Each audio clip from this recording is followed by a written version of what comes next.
Hello everyone, स्वागत है आप सभी का। मैं हूं शैलेश कुमार और यूपीपीएससी उत्कर्ष के चैनल पर आप सभी का स्वागत करता हूं।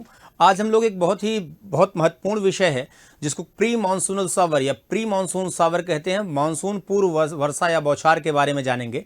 आप जानते हैं भारत में जैसे मानसून का जो समय है दक्षिण पश्चिम मानसून का, वो जून से प्रारंभ होता है, जून जुलाई अगस्त सितंबर तक चलता है। तो जून से पहले ही आप देखें कि करीब ये अभी फरवरी देखिए खत्म होने वाली है और मार्च अप्रैल से लेकर मई तक कह लीजिए, यानी मानसून से पहले का जो वर्षा होती है उसको प्री मानसूनल सावर या प्री मानसून सावर के नाम से जाना जाता है। तो काफ़ी महत्वपूर्ण है, वो क्यों होती है, कैसे होती है, आइए उसी के बारे में जानते हैं। तो चलिए हम लोग चर्चा करते हैं। यहाँ आप जो चित्र देख रहे हैं पीछे, वो चित्र में आप ये जो है ये कहीं न कहीं केरल की एक झलक है, जो केरल में इसको एक अलग नाम से जानते हैं जिसको मैंगो शावर कहते हैं, मैंगो शावर कहते हैं। कर्नाटक में इसी को चेरी ब्लॉसम के नाम से जानते हैं और इसी को जो पश्चिम बंगाल वाला क्षेत्र है वहाँ काल बैसाखी के नाम से जानते हैं। तो आइए चलिए आपको बताते हैं कि आखिर ये कैसे होती है। देखिए इसमें आपको कुछ चित्र दिखाई दे रहे होंगे। ये आम मैंगो शावर क्यों कहा जाता है? देखिए आम में जो बौर जिसको कहते हैं, आम के जो फूल हैं जो प्रारंभिक, वो देखिए वो इससे और बेहतर हो जाते हैं। ठीक, यहाँ ये आप देख रहे हैं कि चेरी ब्लॉसम, ये कॉफ़ी जो है, कॉफ़ी की फसल में फूल के लगने के लिए भी काफ़ी उपयोगी होता है, लेकिन इसका बड़ा तबाही भी देखी जाती है। देखिए जो प्रबल हवाएं यहाँ आप देख रहे हैं, ये पश्चिम बंगाल के क्षेत्र को काफ़ी ज़्यादा प्रभावित करती हैं। तो आइए जैसे इसको समझते हैं, इस पर्टिकुलर मुद्दे को। बात हम लोग कर रहे हैं कि इसको प्री मानसून सावर की बात करने जा रहे हैं।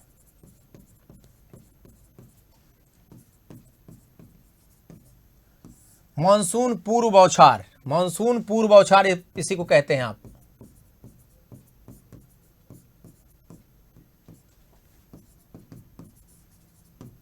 बौछार या वर्षा इसी को कहते हैं आप।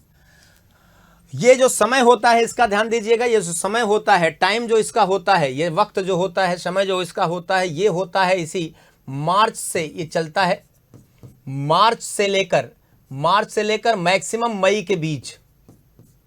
मार्च अप्रैल में ज़्यादा सक्रिय होता है, मार्च से लेकर मई तक इसकी संभावना बनती। यहाँ जैसे आप देखें कि होता क्या है कि जब सूर्य का उत्तरायण हो रहा है, जैसे अगर आप देखें तो 22 दिसंबर के बाद धीरे धीरे 22 दिसंबर को क्या होता है, सूर्य अभी एकदम जो मकर रेखा वाली स्थिति है वहाँ होता है और फिर धीरे धीरे जिसको मकर संक्रांति कहते हैं, है ना, और उसके बाद फिर उत्तरायण प्रारंभ हो जाता है। जैसे जैसे ITCZ यानी इंटर ट्रॉपिकल कन्वर्जन जोन उत्तर की तरफ खिसकती है, किधर की तरफ, उत्तर की तरफ खिसकती है। और आप देखें ये जनवरी फरवरी मार्च यानी जैसे जैसे आप आगे बढ़ते जाएंगे, मार्च में जो 21 मार्च को का समय होता है वहाँ आप देखेंगे कि ये जो ITCZ है वो विषुवत रेखा पर लंबवत होने लगती है, जिसमें आप कहते हैं दिन और रात बराबर होती। तो उसके अलावा यानी विषुवत रेखा पर प्रभाव होता है, फिर धीरे धीरे उत्तरी गोलार्ध में इसका प्रभाव लगातार निरंतर बढ़ता चला जाता है। तो इस कंडीशन में होता क्या है कि यानी आप जैसे अभी फरवरी खत्म हो रही है और आप अभी भी देख रहे होंगे कि अभी से ही गर्मी का असर आपको दिख रहा है। चूंकि जो क्लाइमेट चेंज है, जलवायु परिवर्तन है, इसने किया क्या है कि सर्दियों की अवधि को थोड़ा सीमित कर दिया है। हालांकि सर्दियां जब पड़ती हैं तो बहुत ज़्यादा पड़ती हैं, लेकिन अवधि को थोड़ा सीमित कर दिया है। तो जहां आप देख रहे हैं कि मार्च तक ठीक ठाक ठंड पड़ती थी, होली तक, वहां आप देख रहे हैं कि फरवरी अभी समाप्त नहीं हुआ है और आपको खूब गर्मी का अनुभव होने लगा है। लग रहा है कि हाँ, इस बार गर्मी का आलम क्या होने वाला है। तो ये जलवायु परिवर्तन का कहीं न कहीं प्रभाव है। हीटिंग पैटर्न जो कुछ बदल रहा है, ज़रूरत से पहले आप देखिए कि जो तापमान लगातार बढ़ने लग रहा है उसका एक असर है। तो अब आप देखें कि जैसे जब ये हिस्सा आगे ITCZ उत्तर की तरफ बढ़ेगा और इस पे जैसे यहाँ आप भारत के संदर्भ में देख रहे हैं कि ये पूरा अरब सागर वाला हिस्सा है, अरेबियन सी वाला हिस्सा है। इधर आप देखिए बे ऑफ बंगाल है, बंगाल की खाड़ी वाला हिस्सा है। तो ये पूरा का पूरा लैंड स्थल भाग है जिसको पूरा आप भारतीय उपमहाद्वीप के रूप में जानते हैं। तो स्थल यानी लैंड, और इधर देखिए वाटर, ये सब क्या है, वाटर। इसमें जो जल की विशिष्ट उष्मा क्या है वो अलग है, ज़्यादा है, और स्थल की विशिष्ट उष्मा कम है। स्थल बहुत तेजी से गर्म होता है, स्थल बहुत तेजी से गर्म होता है। अब यहाँ ये होगा कि ये जैसे जैसे ITCZ उत्तर की तरफ बढ़ेगा और ये प्रभाव ऐसा होगा कि स्थल पर जगह जगह तापमान बहुत तेजी से बढ़ने लगता है। तो जैसे आप देखें कि यहाँ केरल का तटीय हिस्सा है, ये पूरा केरल वाला, यहाँ लो प्रेशर बहुत तेजी से डेवलप हो जाएगा। कर्नाटक वाले हिस्से में यहाँ आप देख रहे हैं तटीय भागों में लो प्रेशर बहुत तेजी से डेवलप होगा। दक्षिणी भाग है ये, यहाँ सागर का किनारा यहाँ तक है, और ये पूरा जो आप देख रहे हैं वेस्ट बंगाल वाला हिस्सा होगा, ये तटीय क्षेत्र है। चूंकि ये तटीय डेल्टाई जो क्षेत्र है बहुत तेजी से गर्म होने लगेगा, तो लो प्रेशर यहां बहुत तेजी से डेवलप होगा। ठीक है, तो इसका मतलब कि इधर मालाबार वाला जो हिस्सा है यहां लो प्रेशर, कर्नाटक में ये लो प्रेशर, और उसकी तुलना में जो सागरी क्षेत्र होगा वहां कंपेरेटिवली इस समय क्या होगा, हाई प्रेशर होगा। ठीक, और यहां भी आप देख रहे हैं कि इधर की तरफ क्या होगा, कंपेरेटिवली हाई प्रेशर होगा। तो आप जानते हैं कि पवनें हाई से लो की तरफ शिफ्ट करती हैं, किधर से, हाई से लो की तरफ। और इसमें क्या होगा कि जब ये जगह जगह लो प्रेशर होगा तो तेजी से संवहनी धाराएं उठेंगी। लो प्रेशर की वजह से क्या होगा, कन्वेक्शनल करंट, संवहनी धाराएं ऊपर उठती हैं, और नीचे से हाई से लो जो होगा, हाई से लो की तरफ, यानी सागर से स्थल की तरफ, किधर से, सागर से स्थल की तरफ, सागर से स्थल की तरफ जो पवनें हैं वो तीव्र वेग से चलती हैं। एक प्रकार से कह लीजिए कि यही जो सागर पवनें हैं ये एक प्रकार से सागरी समीर का रूप है। समझिएगा, समीर मतलब पवन होता है, तो ये जो पवनें एक प्रकार से सागरी समीर का रूप है, और यही प्रचंड वेग से जब सागर से आएंगी तो चूंकि नमी लेकर आएंगी, समझिएगा, चूंकि ये नमी लेकर आएंगी, बड़े पैमाने पर इनमें नमी होती है, तो ये जब नमी लेकर आएंगी तो यहाँ प्रबल वर्षा करेंगी। तो इसी वर्षा को ये जो केरल वाला तट आप देख रहे हैं, केरल वाला जो तट आप देख रहे हैं यहाँ केरल पर, इसी को आम्र बौछार के नाम से, आम्र बौछार के नाम से, मैंगो शावर, कई बार इसी को लोग कर्नाटक तक मैंगो शावर मान लेते हैं, लेकिन मानने के लिए मान सकते हैं, लेकिन मुख्यतः ये केरल का जो मालाबार तट है उस पर आम्र बौछार। जैसे अभी आपने देखा यहाँ ना कि आम की फसल में ये देखिए इसके आम के जो बौर हैं, जो फूल हैं, उसके लगने में बहुत सहायक है, ये उसके लगने में काफ़ी सहायक है, स्क्रीन पर आप देख सकते हैं। तो इसलिए उसको आम्र बौछार के नाम से जाना जाता है। इसी को यहाँ जो कर्नाटक वाला हिस्सा है, कर्नाटक वाला जो हिस्सा आप देख रहे हैं, कर्नाटक, चूंकि कर्नाटक आप जानते हैं कि कॉफी उत्पादन के लिए काफी प्रसिद्ध क्षेत्र है। पूरा जो बाबा बुदान पहाड़ी क्षेत्र है, कॉफी के लिए कर्नाटक भारत में सबसे प्रमुख राज्य है। यहाँ कॉफी के फसल के लिए बहुत उपयोगी है, तो उसको आप चेरी ब्लॉसम के नाम से क्या कहते हैं, चेरी ब्लॉसम, चेरी ब्लॉसम के नाम से जानते हैं, यानी कॉफी की फसल के लिए बहुत उपयोगी, कॉफी के लिए उपयोगी है, तो इसीलिए इसको चेरी ब्लॉसम नाम देते हैं। यहां आप देख सकते हैं इसको, ये देखिए, ये चेरी ब्लॉसम जो आप देख रहे हैं, फूल बढ़िया आएगा तो इसमें फसल की उम्मीद भी बढ़ जाएगी। तो यानी इस प्रकार के जो आम के फसल के लिए, आम के लिए, और इसके अलावा इधर कॉफी की जो खेती है उसके लिए विशेष तौर पर ये बहुत क्या है, उपयोगी माना जाता है। यहाँ आप इसमें खूबसूरत फूलों को देख सकते हैं। ठीक, इन फूलों में शायद वो महक न हो, लेकिन इनकी महक उस कॉफ़ी के रूप में आपको नज़र आती है, यानी ये बहुत ही उपयोगी हैं इन किसानों के लिए। लेकिन आप ये भी देखें कि यहाँ कुछ ऐसे भी क्षेत्र हैं कि जहाँ ये बहुत प्रचंड चक्रवात या तूफान के रूप में, झंझावात के रूप में, थंडर स्टॉर्म के रूप में, प्रबल तड़ित के रूप में भी उत्पन्न होता है।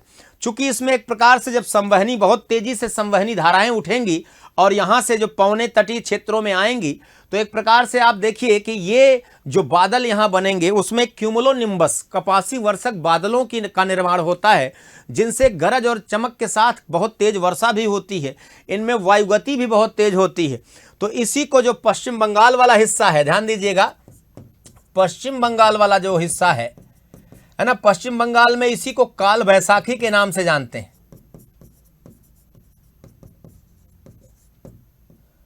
काल बैसाखी के नाम से पश्चिम बंगाल में इसी को काल बैसाखी के नाम से जानते हैं। और एक प्रकार से क्या है, ये झंझावात की तरह, यहाँ एक झंझावात की तरह ये नुकसान भी करता है, झंझावात की तरह ये प्रबल झंझावात है।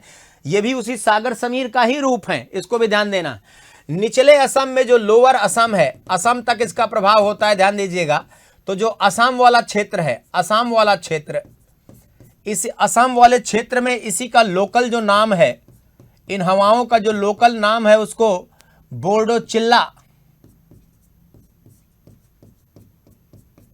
बारडोली चिल्ला, या उसी को आप देखिए बारडोली चिल्ला, बोर्डो चिल्ला या बारडोली चिल्ला के नाम से, बारडोली चिल्ला के नाम से भी उसी को जाना जाता है। यही हवाएं हैं, यही जो सागर। तो एक प्रकार से अगर आप ये देख रहे हैं तो आप समझ पा रहे होंगे कि मानसून से पहले ही जो लगा जगह जगह जब तापमान बढ़ने लगता है सूर्य के उत्तरायण के साथ स्थल भागों पर, तो लो प्रेशर डेवलप होगा, संवहन होगा वहां, और तटीय क्षेत्रों से चूंकि हाई प्रेशर है सागर में इस समय, तो वहां से जो पवनें आती हैं नमी के साथ, वही जो जगह जगह वर्षा करती हैं उसको अलग अलग नामों से, यानी आम्र बौछार केरल में, कर्नाटक में चेरी ब्लॉसम काफ़ी के लिए, और इधर काल बैसाखी और बारडोली चिल्ला या बोर्डो चिल्ला के नाम से इधर असम, और काल बैसाखी पश्चिम बंगाल में जाना जाता है। तो एक प्रकार से सागरी समीर का ही रूप है। और ये फरवरी के बाद आप देखिए मार्च अप्रैल से स्टार्ट होकर मैक्सिमम मई तक ये स्थिति देखी जाती है। तो इसी को प्री मानसून सावर या मानसून पूर्व वर्षा कहते हैं। जैसा आपने यहाँ देखा कि ये वाला हिस्सा काफ़ी प्रबल वेग से पश्चिम बंगाल में इसको प्रभावित भी कर रहा है। तो इसके दोनों पहलू हैं। एक और बात इसमें देखिए, ध्यान दीजिएगा कि ये भी कहा जाता है कि अगर ये बहुत बड़े पैमाने पर, हालांकि कुछ इसका तात्कालिक लाभ तो होता है, लेकिन अगर ये बहुत बड़े पैमाने पर प्री मानसून सावर अगर उत्पन्न आता है तो इससे क्या होगा, ओवरऑल मानसून प्रभावित होने की गुंजाइश है। क्योंकि फिर अगर पहले से ही थोड़ी थोड़ी बारिश होती रहेगी और भारत में वो पूरा लो प्रेशर जो लॉन्ग टर्म एक बनना चाहिए, जिससे जून जुलाई अगस्त सितंबर में दक्षिण पश्चिम मानसूनी पवनें भारत की तरफ अग्रसर होती हैं, तो अगर लॉन्ग टर्म में लो प्रेशर लंबे समय तक नहीं बन पाया, जगह जगह ठंडा होता रहा, तो लॉन्ग टर्म में अगर नहीं लो प्रेशर बन पाया तो फिर वो भारतीय मानसून, दक्षिण पश्चिम मानसून प्रभावित भी हो सकता है ना, कम भी हो सकता है। ये भी एक गुंजाइश व्यक्त की जाती है। हालांकि तात्कालिक तौर पर इसका बड़ा लाभ भी देखा जाता है। तो ये आप देख सकते हैं प्री मानसून सावर के संदर्भ में हम लोगों ने कुछ डिस्कशन किया। आइए आपसे बात करते हैं।